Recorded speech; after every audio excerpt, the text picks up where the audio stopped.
Meus amigos, eu quero contar para você uma experiência que tive agora, domingo passado. Eu estou melhorando de uma gripe, graças a Deus foi só uma gripe, mas eu passei assim, ó, vocês viram que a minha voz ainda, não tá 100%. Domingo eu fiquei completamente sem voz o dia inteiro. E aí quando eu ia falar com alguém, com as pessoas, tinha que ser por gestos, fazer só assim, assim. E assim, até com o meu esposo era difícil, eu tinha que fazer muito esforço para poder falar uma simples frase. E isso me trouxe uma reflexão muito forte, como algo tão cotidiano, tão comum do nosso dia a dia, ao mesmo tempo consegue ser algo que nós nem valorizamos, algo que nós não prestamos atenção no seu valor, na sua importância. Quando pensamos o valor, a importância da voz, no sentido da voz física, como o que me faltou domingo, mas o nosso poder também tem um sentido maior, que é o nosso poder de comunicação. Domingo eu desejei saber a língua Libras, mas também quem me via precisava entender Libras, Mas, queridos, a importância de como nós nos comunicamos, o que nós comunicamos e não desperdiçar essa instrumentalização, essa ferramenta preciosa que é a voz, seja a voz pelos gestos, para quem fala em Libras, ou a voz física mesmo que sai da garganta, da faringe, da laringe, das pregas, as cordas vocais, que são as pregas vocais. Domingo eu percebi o quanto o meu trabalho para o reino de Deus, para as coisas de Deus, eles dependem da minha voz, porque todas as coisas que eu faço para Deus, eu uso a voz. Não podia cantar, não podia nada. Então, muita coisa, era tudo com as mãos. Queridos, o que a Bíblia fala sobre como usamos a nossa voz?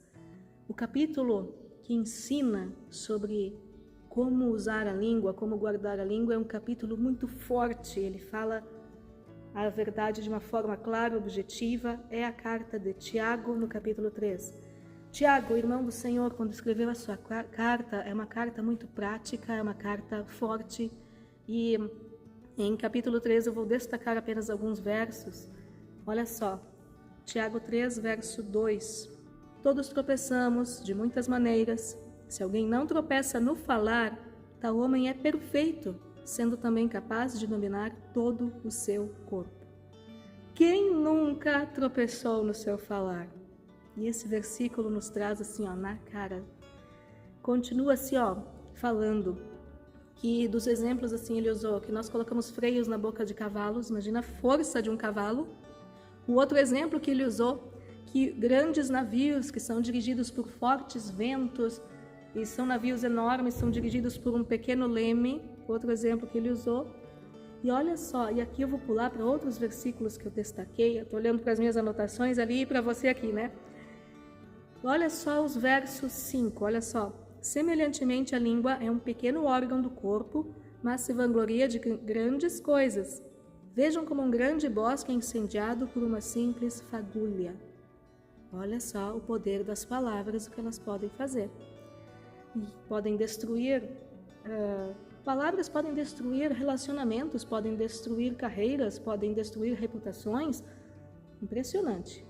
Olha só, a língua também depois é chamada de um fogo, mundo de iniquidade, incendeia o curso da vida, sendo ela mesma incendiada pelo inferno. Queridos, olha que coisa séria. Aí é um tempo de nós refletirmos. O que sai da nossa boca pode ser de inspiração divina, mas também pode ser de inspiração demoníaca. Queridos, isso é sério.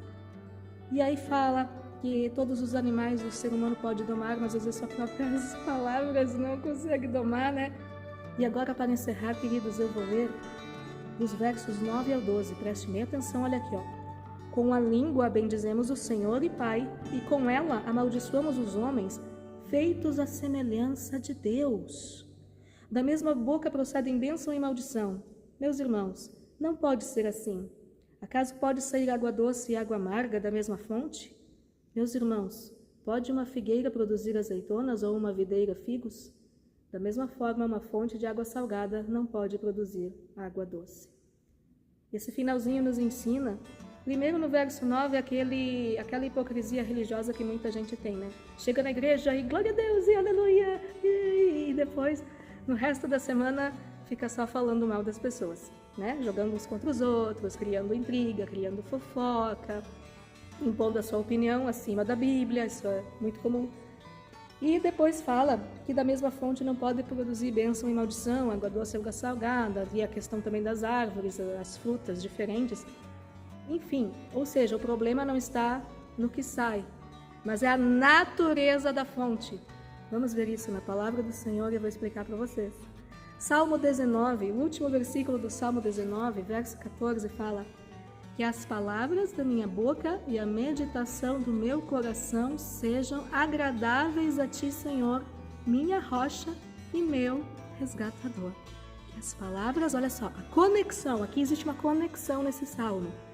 As palavras da minha boca e a meditação do meu coração. O que a Bíblia chama de coração é o centro das nossas vontades, das nossas motivações, das nossas intenções. Vamos lá então para essa conexão que foi confirmada e ensinada por Jesus Cristo. O Senhor Jesus Cristo falou em Lucas capítulo 6, verso 45, e também aparece em Mateus, essa fala de Cristo que diz assim: o homem bom tira coisas boas do bom tesouro que está em seu coração. Vejam a mesma conexão do Salmo 19. E o homem mau tira coisas más do mal que está em seu coração, porque a boca fala do que está cheio o coração. Então, se nosso diálogo está enfermo, é porque o nosso coração está enfermo. Se as nossas palavras são curadas, saradas, se são fonte de bênção, é porque o nosso coração está salvo e curado por Jesus Cristo. Qual o remédio, então? Tem remédio? Claro que tem. O remédio. Eu quero ir para o maior salmo da Bíblia, o 119. Eu li o 19, agora vamos 100 salmos para frente. Salmo 119, famoso verso 11. Guardei no coração a tua palavra para não pecar contra ti. E também tem remédio no Novo Testamento. Assim como o remédio para gripe tem chazinho e vitamina C e um monte de remédio, a Bíblia é uma maior, completíssima farmácia, remédio para a nossa alma. Tem mais remédio para o coração. Qual é o remédio do Salmo 119? Guardar no coração a palavra.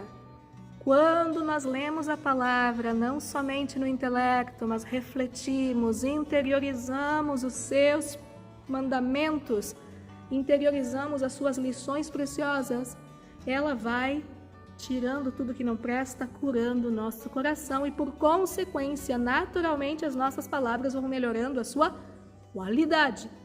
Opa, caiu uma coisinha aqui da minha Bíblia, tá? Sim, continua lá, mais do nosso remédio. Efésios capítulo 4, e o que caiu no chão foi o marcador, mas eu achei aqui. Efésios 4, versículo 29.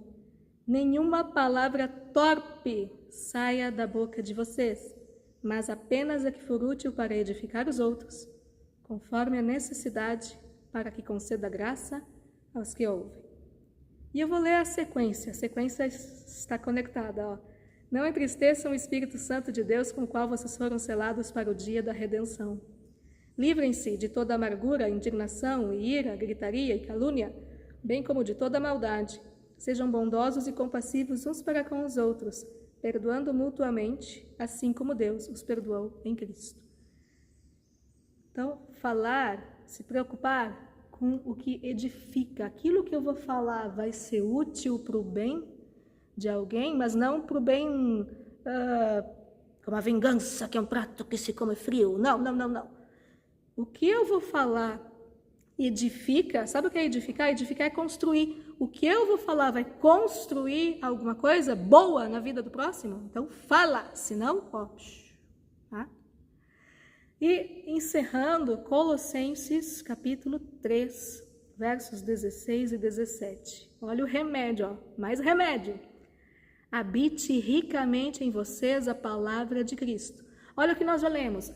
Salmo 119, guardei a tua palavra no coração. Efésios 4, somente falar o que edifica. E aqui, guardar no coração e habitar ricamente em vocês a palavra de Cristo. O problema é que a maioria dos crentes hoje em dia, a palavra não habita ricamente. A palavra habita superficialmente, só naquele culto que eu vou para cumprir a tabela religiosa. Não. O crente verdadeiro que anda com Jesus, a palavra habita ricamente. E fala, ensinem, aconselhem-se uns aos outros com toda a sabedoria e cantem salmos, hinos e cânticos espirituais com gratidão a Deus em seu coração. Vou encerrar com 17. Tudo o que fizerem, seja em palavra, seja em ação, façam-no em nome do Senhor Jesus, dando por meio dele graças a Deus Pai. E eu escolhi esse cenário sagrado, o cenário da igreja, onde nós com muito amor fazemos parte, que o meu esposo pastoreia, e eu deixei em destaque, liguei a luz da cruz. Ali está o segredo, queridos, mortificando a nossa carne, a nossa velha natureza, na cruz do Calvário. Sim, queridos, e vivendo a nova vida que Cristo nos deu. Assim nós conseguimos colocar em prática tudo o que nos foi ensinado. E aprenda de uma vez a importância da nossa voz.